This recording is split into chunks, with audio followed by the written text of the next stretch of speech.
Welcome back, everyone, to the Bears Private Plays YouTube channel. Today is Thursday, August 29th, and we're going to be looking at some college football on a Thursday night. There's nothing better than football.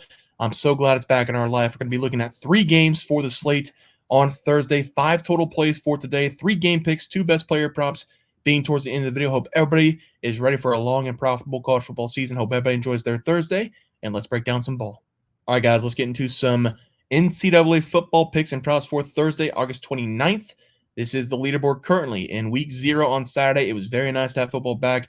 I won't lie. It felt really good to watch. I was only able to catch the second half of the Florida State game, being in Colorado, doing some stuff with some friends. But I was able to watch about the first quarter of that game, then the first quarter of the second half of that game, first quarter of the SMU game. I remember breaking those games down. I'm pretty sure I went all chalk, all favorites. Florida State and SMU looked like they weren't even ready to play. It is the preseason, is what I said for the college football breakdown. I did tell everybody not to bet, do not take those plays, because we are going to start with the leaderboard in week 1. So starting on Thursday, we are going to start with the leaderboard. It was really fun, though, to watch some college football again and just break down some games. Florida State's first drive, incredible from what I hear. Wasn't able to watch it again, but I did catch a little bit of the second half, and DJ, he is just a bad quarterback. I don't think there's any way to say any other thing about him. The Florida State, they got bullied by Georgia Tech, a team who was one of the worst defenses in the ACC last season. It was just incredible to watch the front line of Florida State just absolutely crumble on both sides of the ball. It didn't help that DJ had a net passing average of negative 0.1 yards per pass attempt. So, Florida State just looked bad. Horrible job coaching. They were all talk before the game saying, we got snubbed last year. We're going to come out and dominate Georgia Tech. Shout out to Georgia Tech for holding them ground. SMU, Preston Stone looked horrible coming off of that injury. I thought he would look a little bit better, but the other backup quarterback didn't look very good either. SMU, horrible performance by them, and the coaching was horrible again. I said on the breakdown for Nevada, they have a pretty good secondary, not a very good defense. And then SMU, they just refused to run the ball. We just saw some really bad coaching for Florida State and then SMU. And then Hawaii game. Didn't get to watch this game at all. I didn't go very deep in the details. There was apparently 50-mile-per-hour winds on the island, so pretty hard to throw the ball in 50-mile-per-hour winds for a running gun offense like Hawaii. So that's probably why they didn't cover. But it was fun to watch some of these games. Very excited for the weekend here. Thursday, Friday, Saturday, and a standalone game on Sunday coming up. So probably going to be 3 to 4 games on average per day throughout the week. Should be a fun time. Let's get into these plays for Thursday night. For the first play of the day, we're going to be looking at the Fun Belt with Coastal Carolina going on the road to face off against Jacksonville State. Jacksonville State will enjoy their second full season in the FBS after a long stint in the FCS, playing this season in Conference USA. Jacksonville State is the favorite in this game. I'm taking the favorite. Minus 2.5 here as the play. Really what this comes down to is the beef up front. And going to a good butcher, you would know what to look for whenever you're looking at cuts of meat. And just taking a quick look at the Jacksonville State front, they are very big up front on both sides of the ball. They outweigh Coastal Carolina defensive line by 28 pounds per man. So that's going to be a huge advantage in this game up front. Jacksonville State also has their quarterback from last season going, Logan Smothers. He was pretty good last season. I do think the defense is going to be really good this season as well. Coastal Carolina, they do have a pretty explosive offense. Everything seems to be clicking under Tim Beck. But Coastal Carolina on the offensive line, they struggled last season. They were bottom 20 in the country last year at blocking the run. From what I can see on Jacksonville State's offensive line, it's huge compared to the defensive line. So I really think that's going to be the big advantage here. The defensive line for Jacksonville State, they are a little bit smaller, but last season they were very athletic, and they didn't allow a lot of runs to be broken off on them. They only gave up 3 total runs over 30 yards last year. The Coastal Carolina defense is nothing special. The defensive line will have challenges with that front five of Jacksonville State, and I really think this game comes down to which side wins that battle. You ask any coach in the country, where does the winning start for your team? They always say it starts in the trenches. I do think it's going to be a close game, but I can see Coastal Carolina having the ball late, looking for a touchdown to beat Jacksonville State, and then we get a big-time stand by the Gamecocks. I'm taking Jacksonville State here, minus 2.5 as the play. Should be a fun watch. 27-23 final score for that one. For the second game, we're going to be looking at North Carolina going up against Minnesota. This is going to be the ACC North Carolina going up against the Big Ten in Minnesota.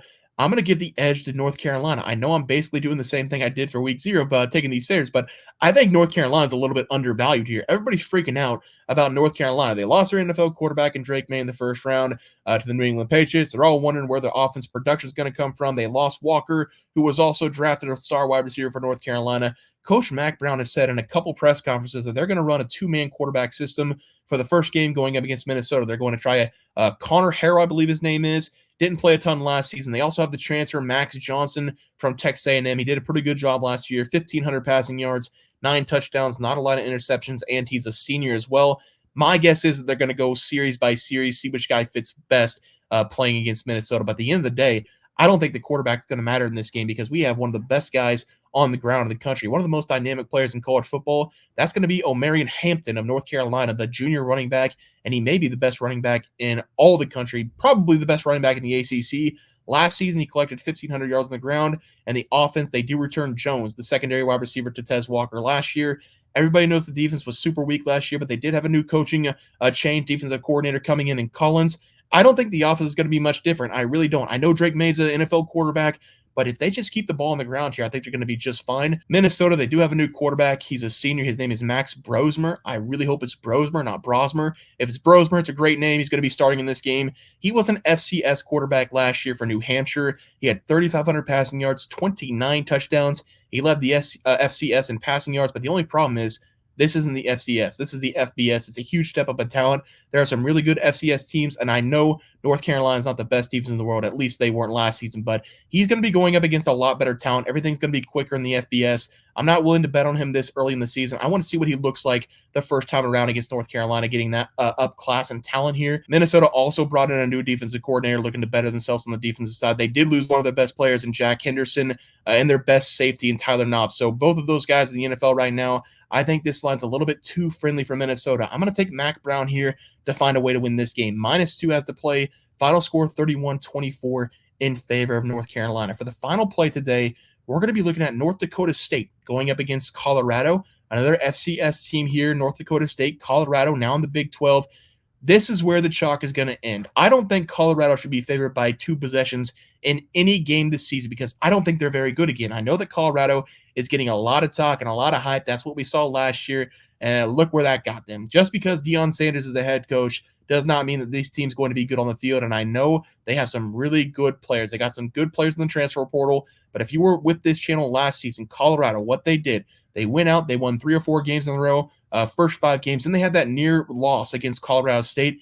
Everybody was saying Colorado was so good. If you remember when Trey and I were together on this channel, we just kept saying, you wait for it.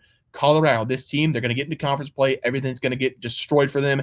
That's exactly what happened. They went on, I believe they lost 6 consecutive games to end the season. They still have Travis Hunter. I think he's the best player maybe in college football this season. He's an elite talent both offensively and defensively. They also have Shedeur Sanders, and if he was not the son of Deion, would he be a starting quarterback for the Colorado Buffaloes? No question about it. He's got some talent, but I've got a lot of questions about this kid. He just doesn't do it for me. I know a lot of people like him. I think he's fine. I think he's a decent, good quarterback. He's not great in my opinion. Some people will really like that, not like that take by me, but I just think Shedeur Sanders is just an average quarterback. In this game, if Colorado, if they don't come out prepared, if they don't come out feisty, North Dakota State, they are a good team. They're going to give it to them. I'm going to take North Dakota State here plus 9.5. North Dakota State last season had one of their worst seasons since 2010.